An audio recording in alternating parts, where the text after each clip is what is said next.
Mental health is as important as our physical health. However, in the world we are currently living in, much is out of our control. Most people experience anxiety, especially during this time as we are facing COVID-19 pandemic.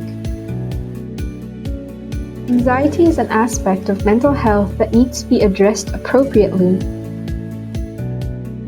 There are different factors that lead to anxiety, although we might be familiar with the emotional aspect, but what about the physical symptoms? To better understand, let's meet Jane.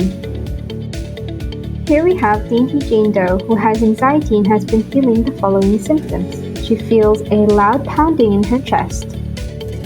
She starts having trouble breathing, which is followed by dizziness. Her palm becomes sweaty and she notices that her body starts trembling. She bends over from the discomfort in her stomach and suddenly has the urge to take a leak. Anxiety is experienced by everyone at some point in their lives, but most often, when we think about anxiety, we usually associate it with emotion.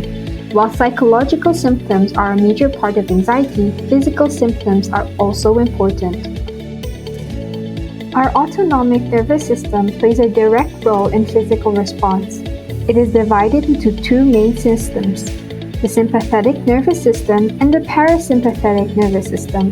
When the body is stressed, the sympathetic nervous system contributes to the flight or fight response, all the symptoms of which Jane Doe had experienced.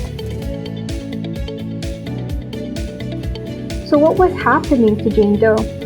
The sympathetic nervous system signals the adrenal glands to release hormones called adrenaline or epinephrine and cortisol, which contributes to Jane's increased heartbeat, which was described as a loud pounding in her chest.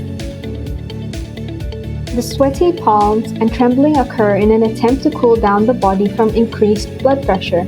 Constriction of the gastrointestinal sphincters and blood vessels in the stomach causes a discomfort. Jane Doe's sudden urge to urinate is caused by bladder relaxation. So our parasympathetic nervous system produces calmness in the body, but how do we bring about the calm and collected feeling? This can be done by what is known as the vagus nerve toning.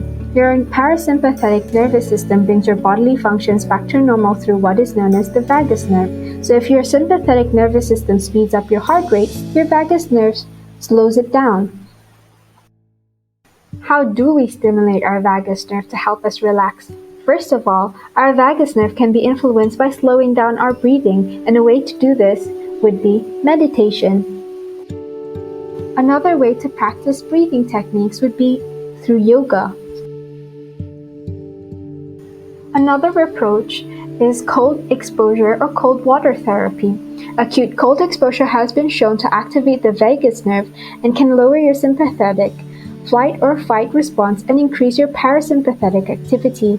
This can be done by taking a cold shower or placing a cold compress to your neck.